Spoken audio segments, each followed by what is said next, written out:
কতবার দোয়া ইউনুস পাঠ করলে গাইবী সাহায্য পাবেন আপনি? আল্লাহ রাসূল সাল্লাল্লাহু আলাইহি ওয়াসাল্লাম তিরমিজি শরীফের বর্ণনা বলেন 3505 নম্বর হাদিস। আল্লাহ রাসূল বলছে, যারা দোয়া ইউনুস পাঠ করে আল্লাহ পাকের কাছে কোনো কিছু চায়, আল্লাহ পাকের কাছে সাহায্য প্রার্থনা করে, আল্লাহ রাব্বুল আলামিন সঙ্গে সঙ্গে তাকে সাহায্য নাজিল করে। অনেক মুহাদ্দিস, অনেক মুফাসসির এই আয়াতটাকে, এই দোয়াটাকে দোয়া ইউনুসও বলে থাকেন। এটা আল্লাহ রাব্বুল আলামিনের গাইবী সাহায্য পাওয়ার একটি অন্যতম একটি দোয়া। তিরমিজি শরীফের বর্ণনায় আল্লাহ রাসূল সাল্লাল্লাহু আলাইহি ওয়াসাল্লাম বলেন, আমার ভাই ইউনুস আলাইহিস সালাতু ওয়াসসালামকে যখন নৌকা থেকে যখন সাগরে নিক্ষেপ করা হয়েছিল, নৌকা থেকে যখন তাকে সাগরে নিক্ষেপ করা হলো, তিনি পানির নিচে পড়ে গেলেন। পানির গভীরে যাওয়ার পরে তাকে মাছ খেয়ে ফেললেন। তিনটা অন্ধকারের মধ্যে তিনি পড়ে গেলেন, পানির অন্ধকার, মাছের অন্ধকার, রাতের অন্ধকার। তিনটা অন্ধকারের মধ্যে থাকলেন, কোথাও কোনো সাথী ছিল না, তার কাছে কোনো সাহায্য করার মতো কোনো মানুষ ছিল না। তিনি জানতেন যে আমাকে আল্লাহ পাক ছাড়া কেউ সাহায্য করতে পারবে না। তখন ইউনুস আলাইহিস সালাতু ওয়াসসালাম আল্লাহ পাকের কাছে দোয়া ইউনুস পাঠ করতে লাগলেন। তিনি বলতে থাকলেন, লা ইলাহা ইল্লা আনতা সুবহানাকা ইন্নী কুনতু মিনাজ জালিমিন। হে আল্লাহ, তুমি ছাড়া কোনো মাবুদ নাই, তুমি মহান, তুমি পবিত্র। আল্লাহ, আমি জালিম হয়ে গিয়েছি, আমি নিজের উপরে জুলুম করেছি। আল্লাহ, তুমি ছাড়া সাহায্য করার মতো আমার কেউ নাই। আল্লাহ রাব্বুল আলামিন তাকে মাছের পেট থেকে আল্লাহ পাক তাকে হেফাজত করলেন। আল্লাহ পানির অন্ধকার থেকে তাকে আলোতে নিয়ে আসলেন, রাতের অন্ধকার থেকে আল্লাহ দিনের আলো দিলেন। তিনি মুক্তি হয়ে গেলেন, তিনি আল্লাহ পাকের শুকরিয়া আদায় করলেন।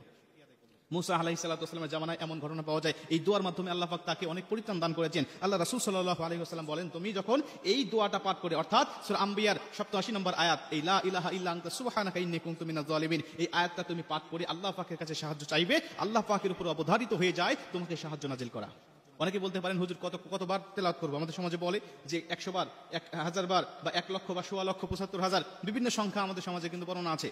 কিন্তু আল্লাহ রাসূল সাল্লাল্লাহু আলাইহি ওয়াসাল্লাম বলেন, আমলের সাথে, ইখলাসের সাথে যদি কোনো আমল করা হয়, এটা একাধিক করার প্রয়োজন নয়। আখলিস দীনাকা ইয়াকফিকা আমালুল কলিল, আমল যদিও অল্প হয় কিন্তু ইখলাস যদি তার ঠিক থাকে, ওমান ইয়াতাওয়াক্কাল আলাল্লাহি ফাহুয়া হাসবু, আল্লাহর উপরে যদি পরিপূর্ণ তাওয়াক্কুল তার থাকে, আল্লাহ রাব্বুল আলামিন অল্প আমলেই তার দোয়াটাকে কবুল করতে পারে।